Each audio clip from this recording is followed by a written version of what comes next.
Hello students, myself doctor Ashish Srivastava और आज के इस लेक्चर में ह्यूमन रिप्रोडक्शन से एक और इम्पॉर्टेंट टॉपिक को हम डिस्कस करेंगे। नाम है मेंस्ट्रुअल साइकिल। लेकिन स्टूडेंट्स, मेंस्ट्रुअल साइकिल पर मैंने दो डिफरेंट लेक्चर्स को प्रिपेयर किया है। मेंस्ट्रुअल साइकिल को पढ़ने से पहले हमें hormonal regulation of menstrual cycle बहुत प्रॉपर तरीके से पता होना बहुत ज़रूरी है। अगर आपको हार्मोनल रेगुलेशन का नॉलेज नहीं है फीमेल मेंस्ट्रुअल साइकिल में, आपको अगर ये पता नहीं है कि कब प्रोजेस्टेरॉन का लेवल लो होगा और अगर लो होता है तो उस समय मेंस्ट्रुअल फेज स्टार्ट हो जाती है, या फॉलिकुलर फेज के लिए एफएसएच का कंसंट्रेशन फीमेल की बॉडी में ज़्यादा होना ज़रूरी है। इसी तरीके से एलएच हार्मोन का रोल ओव्यूलेशन में होता है, और जबकि ल्यूटियल फेज में हम जानते हैं कि प्रोजेस्टेरॉन का कंसंट्रेशन इंक्रीज होता है। तो अल्टीमेटली अगर आप हार्मोनल रेगुलेशन को मेंस्ट्रुअल साइकिल में प्रॉपरली समझ लेते हैं तो फिर हम मेंस्ट्रुअल साइकिल को एनसीईआरटी से पढ़कर भी बहुत आसानी से और काफ़ी डिटेल में जान सकते हैं। तो ये जो मेंस्ट्रुअल साइकिल पर मेरा लेक्चर है, इसमें हम केवल और केवल आपसे डिस्कस करेंगे इंट्रोडक्शन और hormonal regulation of menstrual cycle के बारे में। उससे पहले आप मेरा चैनल सब्सक्राइब कीजिए। अगर ये वीडियो आपको अच्छा लगता है तो इसको आप लाइक करना मत भूलें, क्योंकि अगर आप मेरे चैनल को सब्सक्राइब करते हैं तो ऐसे बहुत सारे वीडियोस जो कि आपके नीट एग्जामिनेशंस के लिए मेरे थ्रू प्रिपेयर किए जाते हैं वो आप आसानी से देख सकते हैं। तो चैनल को सब्सक्राइब कीजिए, और अगर आपको वीडियो अच्छा लगता है तो इसको लाइक करना मत भूलें। मेंस्ट्रुअल साइकिल में हार्मोनल कंट्रोल या रेगुलेशन की जब हम बात करेंगे तो उससे पहले हम आज के इस लेक्चर के इंपॉर्टेंट की कंसेप्ट्स को समझ लेते हैं। यानी आज के लेक्चर में मैं आपसे क्या डिस्कस करने वाला हूं। आज ये एक छोटा सा लेक्चर है और इसमें मैं आपसे काफ़ी इंपॉर्टेंट चीज़ डिस्कस करूंगा। सबसे पहले हम बात करेंगे बेसिक कंसेप्ट्स एंड इंट्रोडक्शन, यानी कि मेंस्ट्रुअल साइकिल क्या होती है, इसका बेसिक कंसेप्ट्स क्या है, कुछ इंट्रोड्यूसिंग पॉइंट्स मैं आपसे डिस्कस करूंगा, जैसे कि मेनार्च क्या होता है, मेंस्ट्रुअल साइकिल एक फीमेल में लगभग अप्रॉक्सीमेट कितने दिन की होती है, ठीक है ना। और इसके बाद हम बात करेंगे काफ़ी डिटेल में hormonal regulation of menstrual cycle के बारे में, और एक बहुत ही इजी फ्लो डायग्राम के थ्रू मैं आपको मेंस्ट्रुअल साइकिल में डिफरेंट हार्मोन्स का रोल और कब कौन सा हार्मोन जो है वो अपने कंसंट्रेशन पर पीक पर होता है, कब कौन सा हार्मोन जो है उसका लेवल जो है वो लो होता है, और कब किन हार्मोन्स का लेवल जो है वो बेसिक कंसंट्रेशन में रहता है। ऐसी सभी बातें एक प्रॉपर फ्लो डायग्राम के थ्रू आपको समझाने की कोशिश करूंगा, ठीक है ना।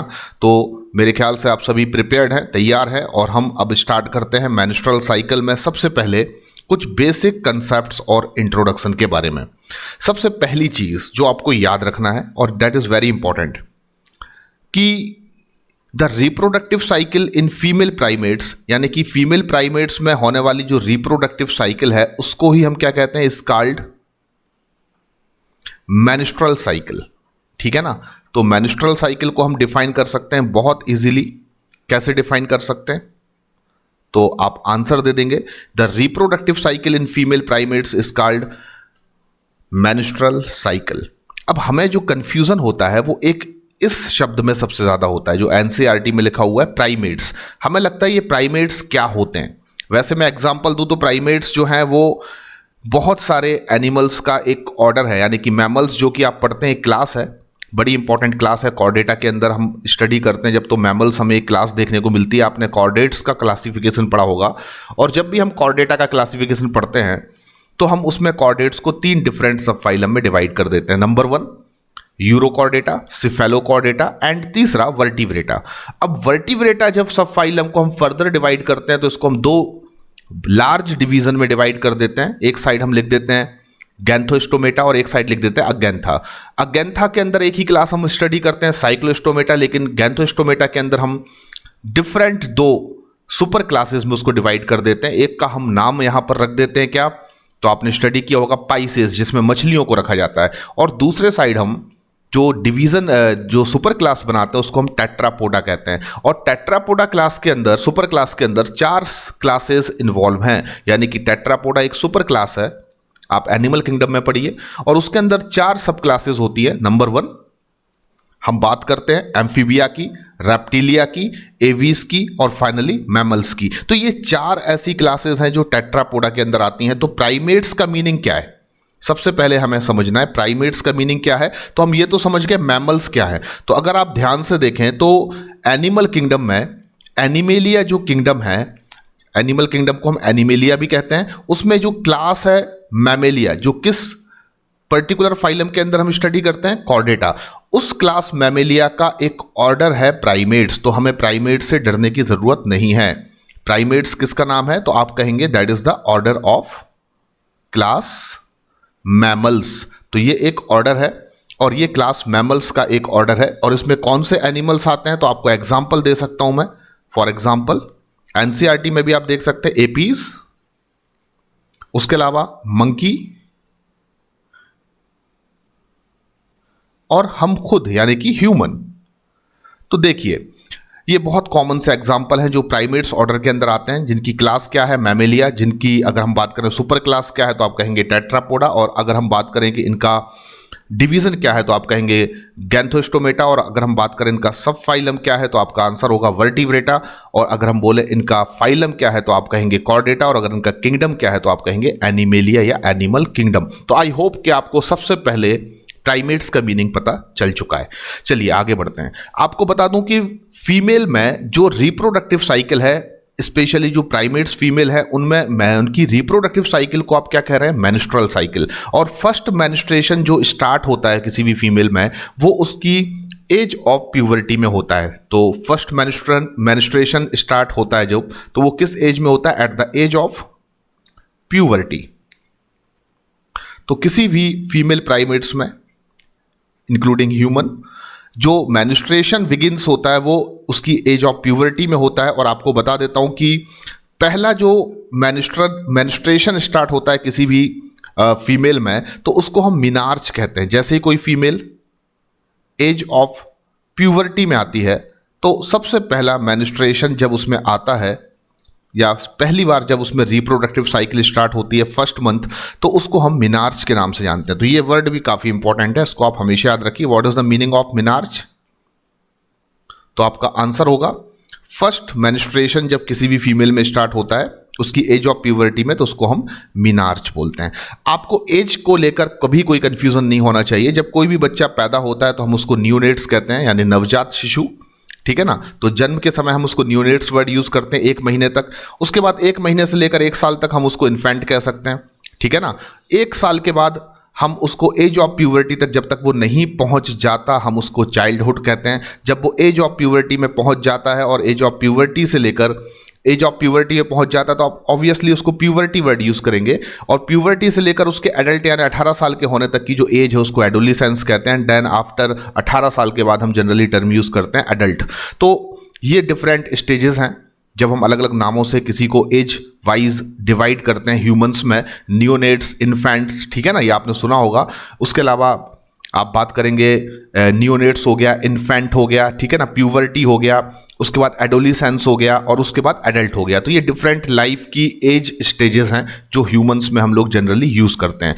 तो प्यूबर्टी वो एज होती है जनरली जिसमें किसी भी मेल में या फीमेल में उसकी रिप्रोडक्टिव एक्टिविटी जो है वो स्टार्ट हो जाती हैं। तो किसी भी फीमेल में जब उसकी रिप्रोडक्टिव एक्टिविटी स्टार्ट होती है एज ऑफ प्यूबर्टी में, तब उसका पहला मेंस्ट्रुएशन स्टार्ट होता है जिसको हम मिनार्च कहते हैं। तो आई होप कि आप ये कंसेप्ट समझ चुके होंगे। नेक्स्ट इंपॉर्टेंट चीज जो आपको याद रखना है कि in human females menstruation is repeated at an average interval of 28 to 29 days. तो जनरली एक फीमेल में अगर हम बात करें, ह्यूमन फीमेल्स में अगर हम बात करें, तो जो उसकी मेंस्ट्रुअल साइकिल का ड्यूरेशन होता है वो लगभग 28 से 29 दिन होता है, यानी 28 से 29 डेज हो सकता है। तो यहाँ पर अब इंपॉर्टेंट चीज़ जो अभी तक मैंने आपसे डिस्कस की वो ये है कि मेंस्ट्रुअल साइकिल क्या है। तो मेंस्ट्रुअल साइकिल कभी भी हम लोग फीमेल में डिफाइन करते हैं, मेल में डिफाइन नहीं करते। जो प्राइमेट्स फीमेल है उन सभी में उनकी रिप्रोडक्टिव साइकिल को आप मेंस्ट्रुअल साइकिल कहते हैं। और प्राइमेट्स का मतलब क्या होता है? That is the order of class mammals. And class mammals किस पर्टिकुलर सुपर क्लास में स्टडी करते हैं? हम टेट्रापोडा में करते हैं, ठीक है ना, और वो कॉर्डेट्स के अंदर स्टडी किया जाता है। एपीज, मंकी एंड ह्यूमन इसके बहुत पॉपुलर एग्जाम्पल हैं। First menstruation begins at the age of puberty and first menstruation जो आता है किसी भी फीमेल में उसकी एज ऑफ प्यूबर्टी में, उसको आप मिनार्च कहते हैं, मिनार्च, ठीक है ना। And in human females menstruation is repeated at an average interval of about 28 to 29 days. तो मेंस्ट्रुएशन का जो ड्यूरेशन है किसी एक ह्यूमन फीमेल में वो एवरेज कितना होता है, 28 से 29 डेज होता है। That is also an very important question, 28 से 29 डेज। चलिए आगे बढ़ते हैं। अब हम बात करते हैं कि cycle of event from one menstruation till next one is called menstrual cycle. तो ये हम अच्छे से जान चुके हैं कि मेंस्ट्रुअल साइकिल जो है वो एक साइक्लिक इवेंट है, क्योंकि नाम में ही आप देख रहे हैं साइकिल, मेंस्ट्रुअल साइकिल। तो मेंस्ट्रुएशन जो है वो एक साइक्लिक इवेंट है और इसमें आप देखेंगे फ्रॉम 1 डे टू 28 डेज की जो ये साइकिल होती है उसी को हम लोग मेंस्ट्रुअल साइकिल कह सकते हैं। तो that is the another definition of menstrual cycle. आपने बोला कि मेंस्ट्रुअल साइकिल को हम कई तरीके से डिफाइन कर सकते हैं। मेंस्ट्रुएशन क्या है, तो आप कहेंगे कि रिप्रोडक्टिव जो कह सकते हैं एक्टिविटी किसी भी एक प्राइमेट्स फीमेल में स्टार्ट होती है। रिप्रोडक्टिव साइकिल जब किसी प्राइमेट्स फीमेल में स्टार्ट होती है तो वो मेंस्ट्रुअल साइकिल है। पर एक और इसकी डेफिनेशन आप दे सकते हैं कि साइकिल ऑफ इवेंट्स, यानी कि वो बहुत सारे इवेंट्स जो आपको फर्स्ट डे से 28 या 29 डेज के बीच में देखने को मिलेंगे, देन आफ्टर वो फिर से रिपीटेड होंगे, तो इस कंप्लीट साइकिल को हम मेंस्ट्रुअल साइकिल कहते हैं। फॉर एग्जांपल यहां पर मैंने एक मेंस्ट्रुअल साइकिल को साइक्लिक वे में रिप्रेजेंट कर रखा, आप देख सकते हैं। That is the first day. यहां पर ये स्टार्ट कहां से हो रही है, from the first day. And first day से लेकर आप देखेंगे 4 टू 5 डेज तक, फर्स्ट डे से लेकर 4 टू 5 डेज तक, या मैं लिख सकता हूं first to 4 days. Initial 1 to 4 days को आप जनरली पहली फेज बना देते हैं और उसको हम मेंस्ट्रुअल फेज कहते हैं, ठीक है ना। तो मेंस्ट्रुअल साइकिल में जो इवेंट इन्वॉल्व है that classified into 4 different phases. The first phase is menstrual phase जो इनिशियल 1 से 4 डेज के बीच में होती है, यानी कि यहां तक, ठीक है। और इसमें जनरली देखा जाता है कि फीमेल में ब्लीडिंग कह सकते हैं, ब्लीडिंग की प्रॉब्लम होती है और जनरली उसका रीज़न होता है कि एंडोमेट्रियम जो थिकनेस होती है यूट्रस की वॉल पर वो डीजेनरेट होने की वजह से फीमेल में ब्लीडिंग की प्रॉब्लम आती है। एंड उसके बाद हम बात करें कि 1 से 4 डेज के बाद अप्रॉक्सीमेट आप बात करें कि अगले 11 दिन तक, यानी कि अगले 11 दिन की मैं बात करूं तो यहां तक का ड्यूरेशन, तो 1 2 3 4 5 6 7 8 9, ठीक है ना। तो लगभग 10 से 11 दिन तक हो सकते हैं ये। तो 10 से 11 दिन तक का जो ड्यूरेशन होता है, हमारी एनसीईआरटी को हम फॉलो करें तो 10 से 11 दिन का ड्यूरेशन जो है उसको हम दूसरी फेज बना देते हैं और उसको हम जनरली फॉलिकुलर फेज कहते हैं,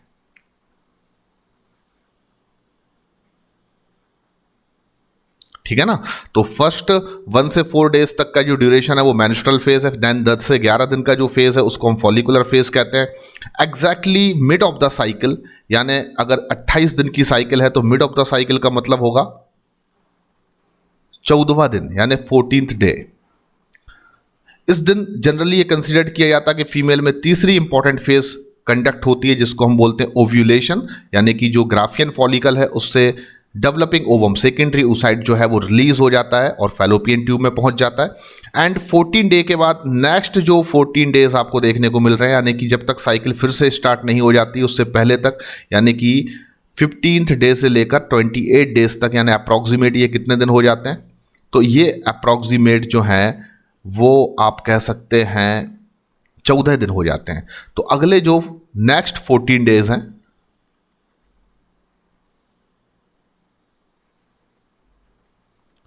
उनमें जो फेज कंडक्टेड होती है उसको हम नाम देते हैं ल्यूटियल फेज,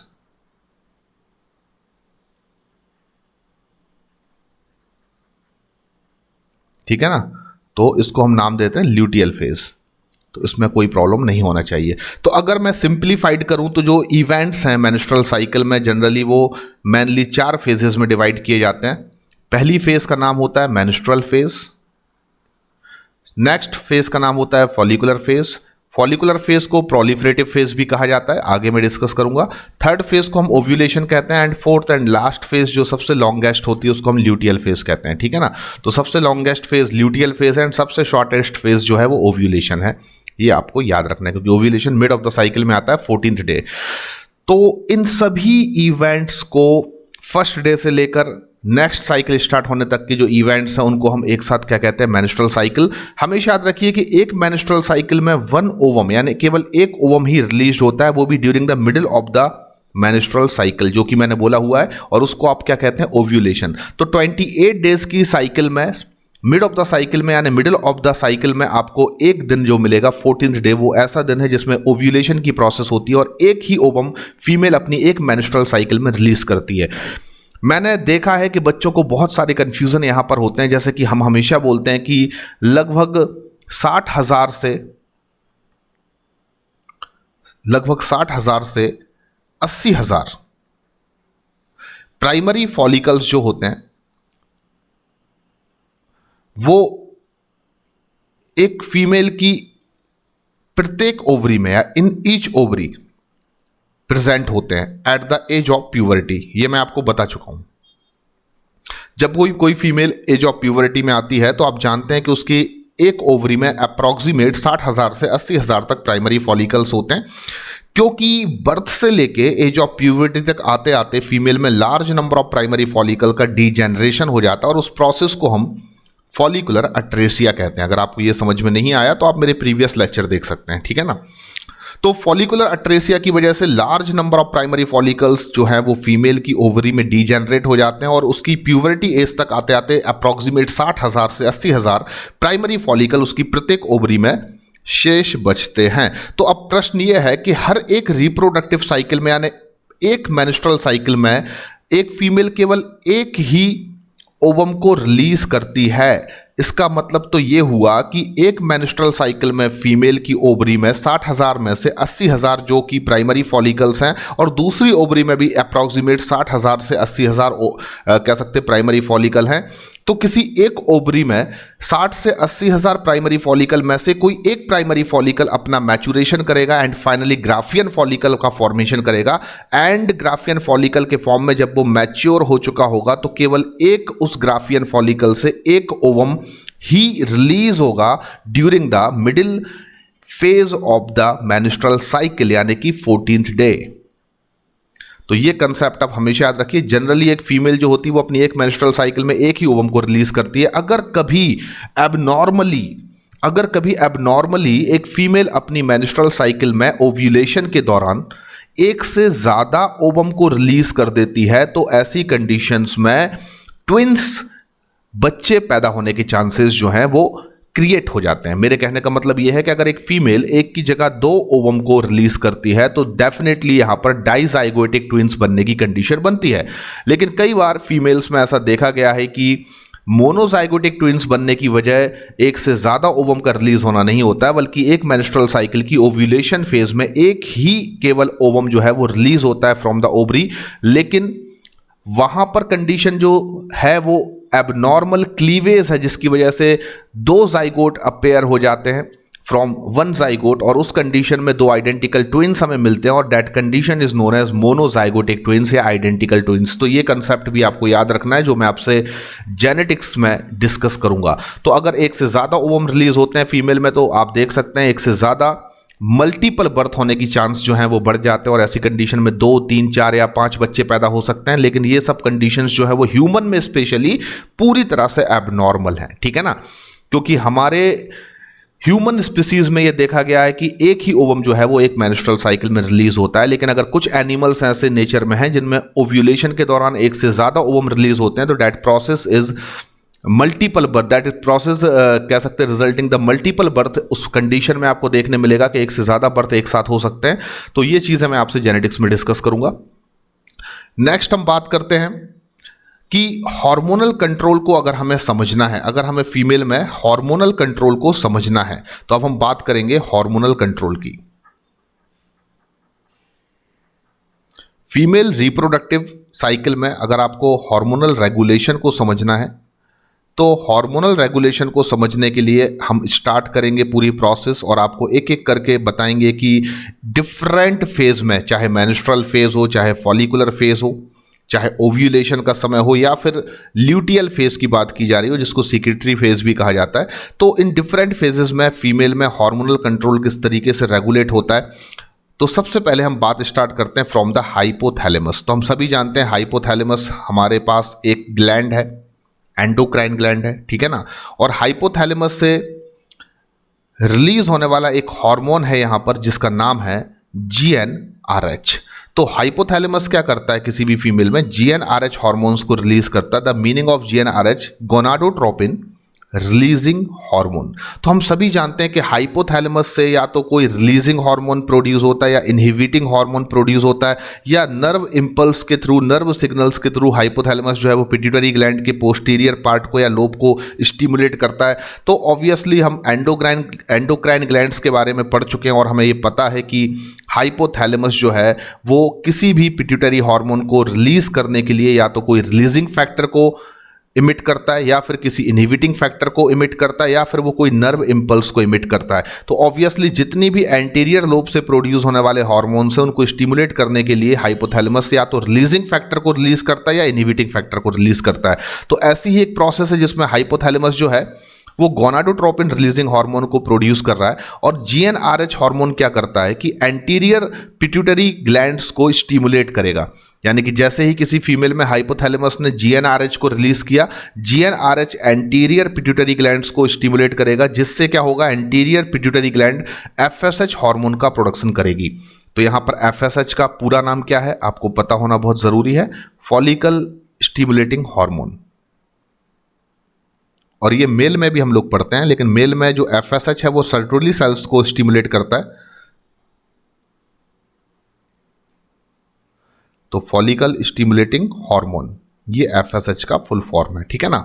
तो जैसे ही एंटीरियर पिट्यूटरी ग्लैंड से FSH का प्रोडक्शन होता है, FSH का लेवल फीमेल की बॉडी में बढ़ना स्टार्ट हो जाता है। FSH हार्मोन का रोल क्या है तो मैं आपको बता दूं, FSH हार्मोन जो है वो प्राइमरी फॉलिकल को सेकेंडरी फॉलिकल में, सेकेंडरी फॉलिकल को टर्सरी फॉलिकल्स में, टर्सरी फॉलिकल्स को मैच्योर टर्सरी फॉलिकल्स में, and finally mature tertiary follicles को ग्राफियन फॉलिकल्स में ट्रांसफॉर्म्ड करने का काम करता है। तो आप इस पूरी प्रोसेस को एक साथ क्या कह सकते हैं, फॉलिकुलर मैचुरेशन। तो मैं इस पूरी प्रोसेस को यहां पर नाम दे देता हूं फॉलिकुलर मैचुरेशन। तो देखिए बहुत सिंपल है। सबसे पहले क्या किया, हाइपोथैलेमस ने GnRH हार्मोन को रिलीज किया। GnRH ने क्या किया, एंटीरियर पिट्यूटरी ग्लैंड्स को स्टिमुलेट किया। उसने क्या किया, FSH हार्मोन को प्रोड्यूस किया।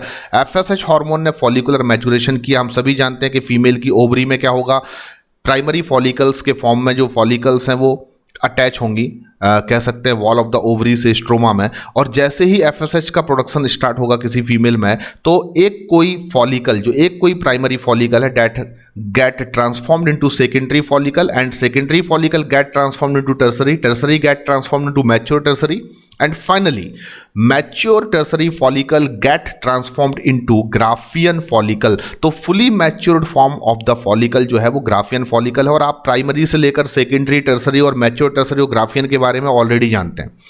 अगर आपको फॉलिकुलर मैचुरेशन के बारे में आइडिया नहीं है तो आप प्रीवियस लेक्चर मेरा ज़रूर देखें, oogenesis। और oogenesis में मैंने काफ़ी डिटेल में आपको ये बताया कि कैसे प्राइमरी फॉलिकल का secondary, then tertiary, then mature tertiary और ग्राफियन फॉलिकल में ट्रांसफॉर्मेशन होता है। तो जैसे ही आप देखेंगे FSH की प्रेजेंस में फॉलिकुलर मैचुरेशन होगा, तो ग्राफियन फॉलिकल की जो थीका इंटरना है, तो ग्राफियन फॉलिकल का स्ट्रक्चर आई थिंक आप सभी लोग जानते हैं। ग्राफियन फॉलिकल में क्या क्या कंपोनेंट्स होते हैं, चलिए मैं बता देता हूं आपको जल्दी से। आप देखेंगे ग्राफियन फॉलिकल्स में क्या होता है, तो सबसे पहले तो इस तरीके से आप देखेंगे एक फ्लूइड फिल्ड स्पेस होगा जिसको हम एंट्रम कहते हैं, एक चीज हो गई।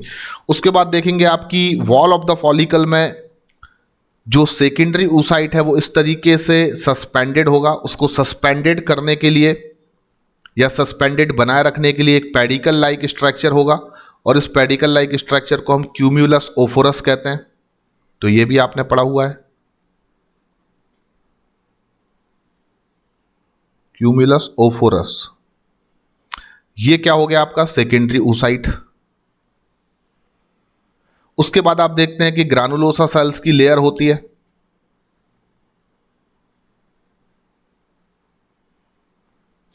ओवम के चारों तरफ 3 डिफरेंट लेयर्स होती हैं जो हमने पढ़ी हुई हैं।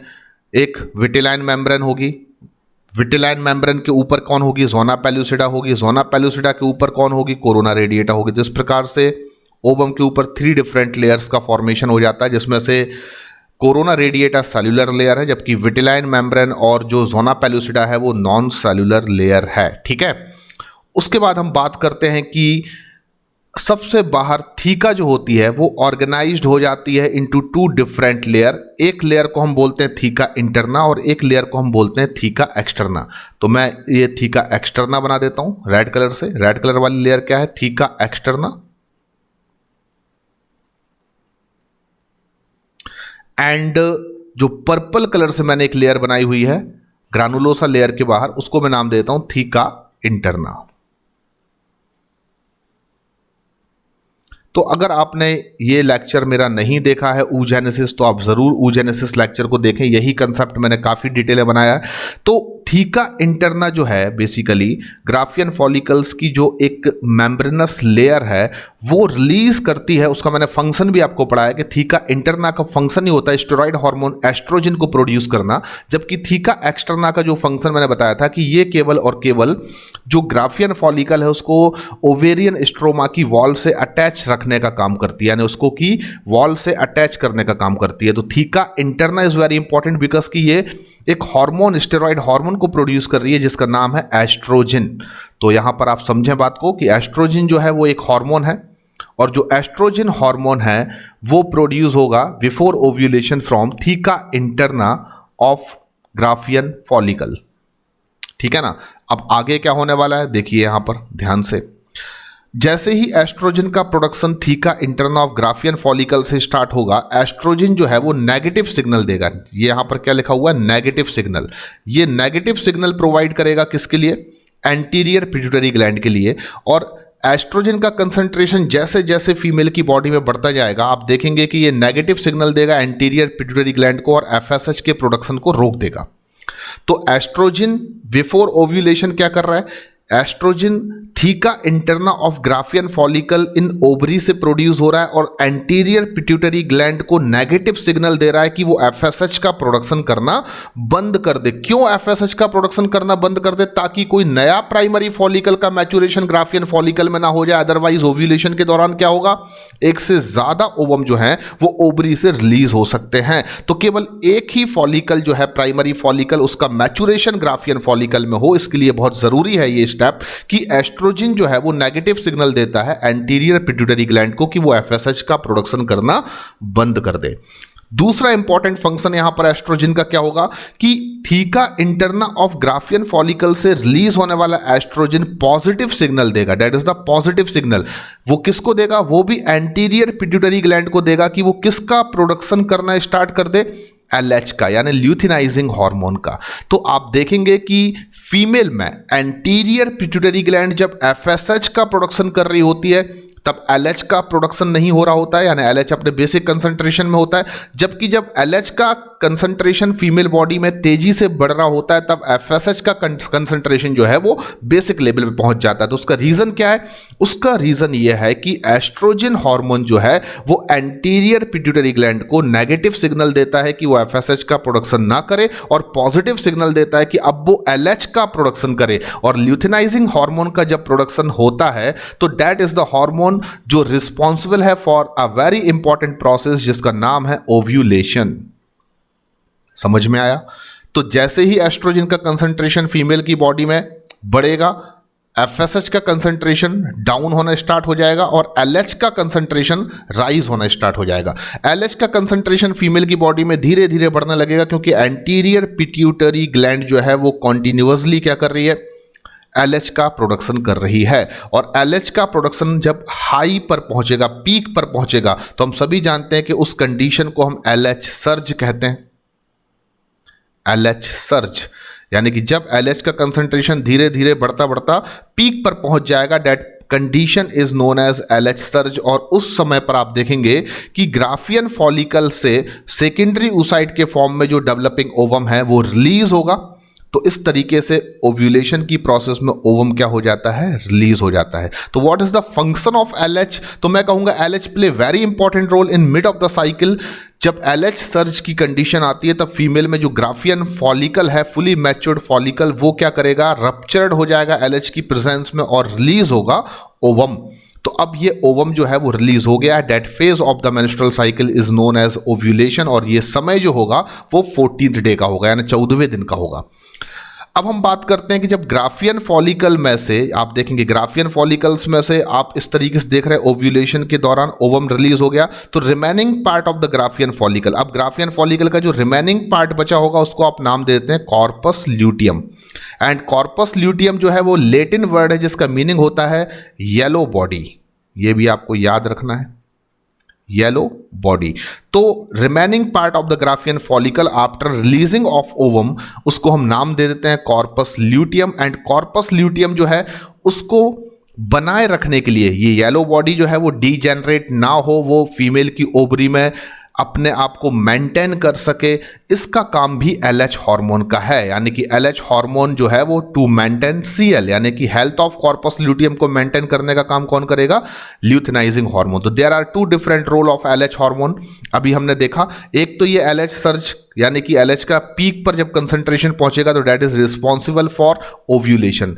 एंड सेकेंड चीज, कॉर्पस ल्यूटियम की हेल्थ को मेंटेन करने का काम भी कौन कर रहा है, एलएच। तो जब तक एलएच का कंसंट्रेशन फीमेल की बॉडी में बढ़कर या हायर बना रहेगा तब तक कॉर्पस ल्यूटियम की हेल्थ मेंटेन रहेगी, और कॉर्पस ल्यूटियम कॉन्टिन्यूअसली ओवरी से प्रोड्यूस करता रहेगा high concentration of progesterone and low amount of oestrogen. तो देखिए, एक फीमेल में प्रोजेस्टेरॉन और एस्ट्रोजन का प्रोडक्शन कौन कर रहा है, कॉर्पस ल्यूटियम कर रहा है। कॉर्पस ल्यूटियम क्या है, येलो बॉडी है। कैसे बनी, तो ग्राफियन फॉलिकल से ओवम रिलीज होने के बाद remaining part of the Graafian follicle get transformed into corpus luteum या येलो बॉडी। इसकी हेल्थ को मेंटेन कौन कर रहा है, एलएच हार्मोन कर रहा है, जिसकी वजह से कॉर्पस ल्यूटियम फीमेल में क्या प्रोड्यूस करता रहेगा from ovary, high concentration of progesterone and some amount या लो अमाउंट ऑफ एस्ट्रोजन। अब हम बात करेंगे आगे। अब फीमेल की बॉडी में इस दौरान ओव्यूलेशन हो चुका है, ओवम रिलीज हो चुका है। ओवम रिलीज होने के बाद फैलोपियन ट्यूब या ओविडक्ट की एम्पुला रीजन में पहुंच जाएगा और वेट करेगा फर्टिलाइजेशन के लिए कि स्पर्म उसको वहां पर मीटिंग करे। लेकिन यहां पर कंडीशन अब दो हो सकती है कि अगर फीमेल में फर्टिलाइजेशन होता है तब, अगर फीमेल में फर्टिलाइजेशन नहीं होता है तब। अगर मान लीजिए फीमेल में फर्टिलाइजेशन की प्रोसेस नहीं होती है, एक कॉमन कंडीशन हम लेते हैं कि अगर मान लीजिए फीमेल जो है वो कॉपुलेशन नहीं कर रही है, मैटिंग नहीं कर रही है, इन सच कंडीशंस के उसमें ओवम भले ही रिलीज होकर एम्पुलरी रीजन में पहुंच गया है, लेकिन अगर fertilization does not takes place, in such condition जो कॉर्पस ल्यूटियम ओवरी में है, जो प्रोजेस्टेरॉन और एस्ट्रोजन को प्रोड्यूस कर रहा है, वो ऑटोमेटिकली 12 से 14 दिन में क्या हो जाता है, डीजेनरेट।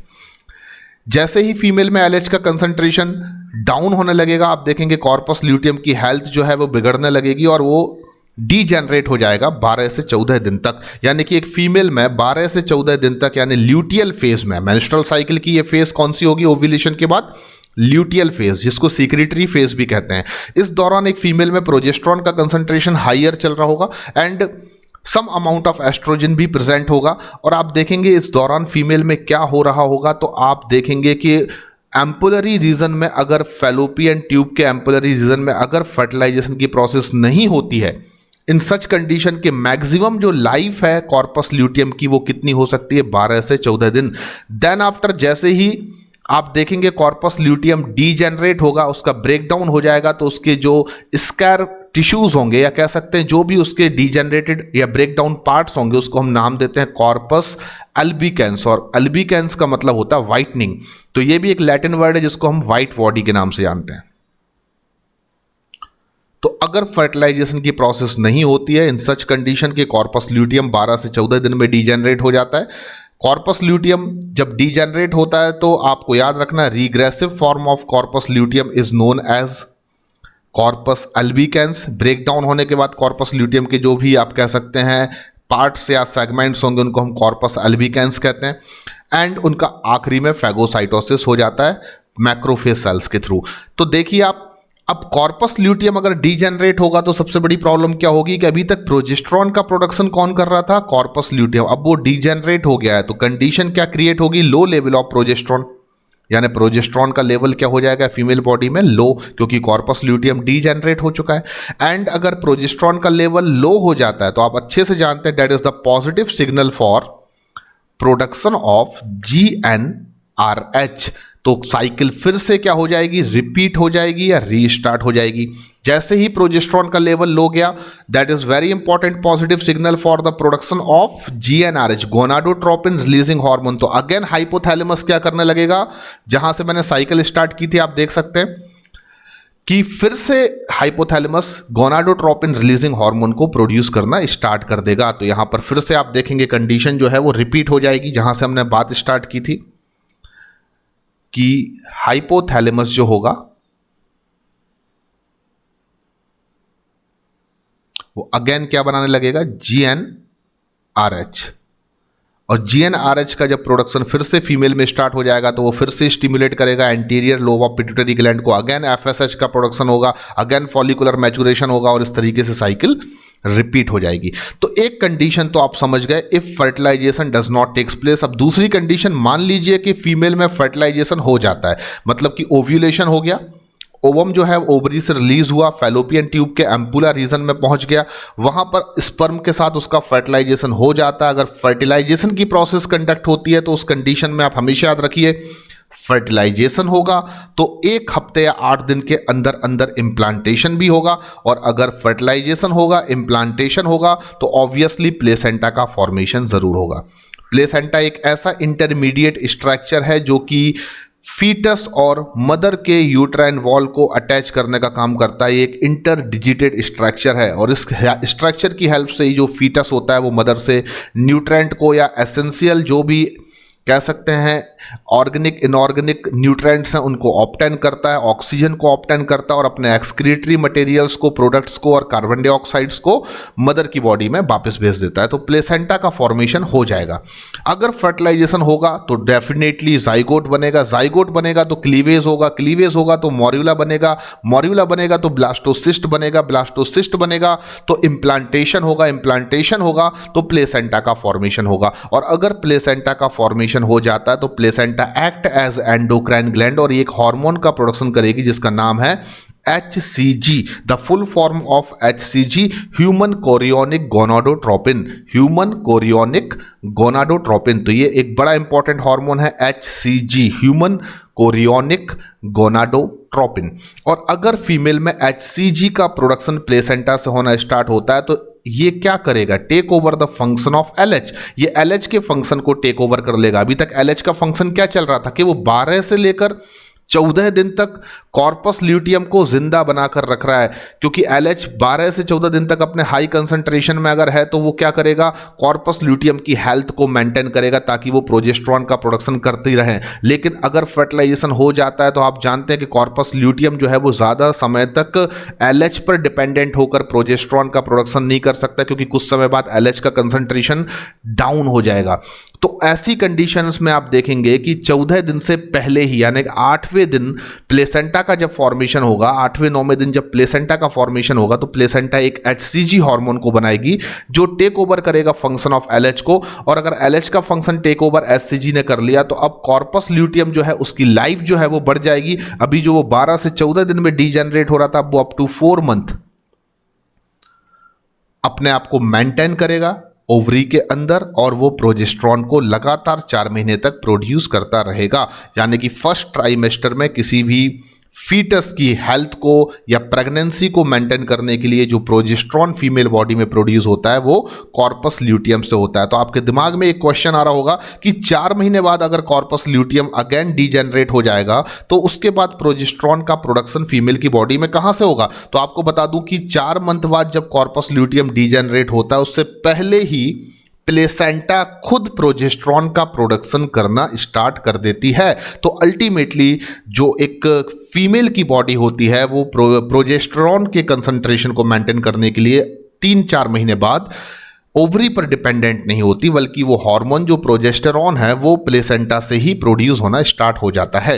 तो आई थिंक कि आपको ये कंसेप्ट समझ में आ गया होगा। एक बार अगर आप फिर से चाहें तो मैं इसको रिवाइज कर सकता हूं, ठीक है ना।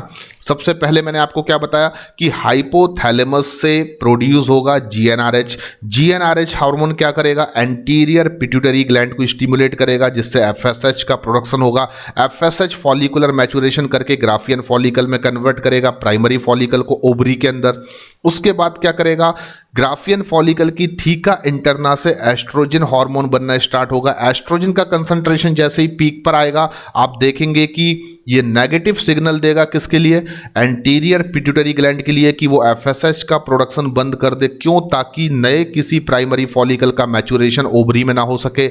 और ये पॉजिटिव सिग्नल देगा एंटीरियर पिट्यूटरी ग्लैंड को कि ये एलएच का प्रोडक्शन करना स्टार्ट कर दे। एलएच का प्रोडक्शन जब एंटीरियर पिट्यूटरी ग्लैंड से स्टार्ट होगा तो ये अपने जब पीक पर पहुंचेगा, that condition is LH surge, और उस समय ये ग्राफियन फॉलिकल्स को रप्चर्ड कर देगा, जिससे ओवम रिलीज होगा। That process is known as ovulation. अब रिलीज्ड ओवम जो है, उसके बाद जो ग्राफियन फॉलिकल का रिमेनिंग पार्ट बचा हुआ है, that is the corpus luteum. Corpus luteum जो है वो रिलीज करेगा high concentration of progesterone and some amount of estrogen. लेकिन आप याद रखिए कि कॉर्पस ल्यूटियम की हेल्थ को मेंटेन कौन कर रहा है, अभी भी एलएच कर रहा है। इसलिए 12 से 14 दिन तक जब तक एलएच का कंसंट्रेशन फीमेल बॉडी में बना रहेगा, तब तक corpus luteum progesterone and some amount of estrogen को प्रोड्यूस करेगा। लेकिन उसके बाद प्रॉब्लम आ सकती है। तो कंडीशन दो जगह चली जाती हैं। अगर फर्टिलाइजेशन नहीं होता है, if fertilization does not takes place, तो आपने क्या देखा, ऐसी कंडीशन में 12 से 14 दिन बाद कॉर्पस ल्यूटियम डीजेनरेट हो जाएगा। दैट मीन्स के वाइट कलर बॉडी एल्बिकेंस में कन्वर्ट हो जाएगा और प्रोजेस्टेरॉन का कंसंट्रेशन फीमेल की बॉडी में एकदम लो पर पहुंच जाएगा। That initiate the menstrual phase of the menstrual cycle. फिर से फीमेल में जीएनआरएच का प्रोडक्शन होगा और फिर से उसमें ब्लीडिंग होना स्टार्ट हो जाएगी।